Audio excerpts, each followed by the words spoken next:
È vero che il Piano Nazionale di Ripresa e Resilienza ha tra gli obiettivi la riduzione degli squilibri economici territoriali del nostro Paese e che quella in arrivo è solo la prima tranche di risorse, pari al 20%, ma secondo i dati riferiti dal Focus elaborato dall'Osservatorio Economia e Territorio della CNA regionale, i primi quasi 3 miliardi assegnati al Veneto sui 49 in ballo appaiono pochini, persino rispetto all'Emilia-Romagna e alla Lombardia. E il vincolo complessivamente del PNRR che destina il 40% delle risorse alle regioni del Mezzogiorno,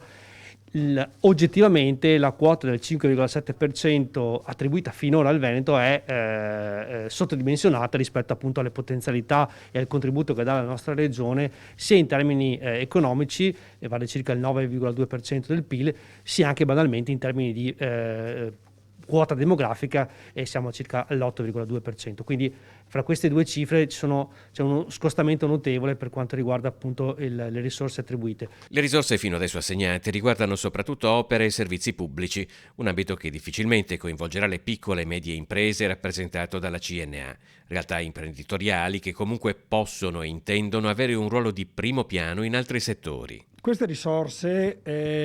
che puntano alla digitalizzazione, alla transizione ecologica in ambito nazionale, devono arrivare anche alle piccole imprese, alle microimprese, perché le piccole imprese sono state parte attiva della crescita del nostro Paese dopo il blocco della pandemia.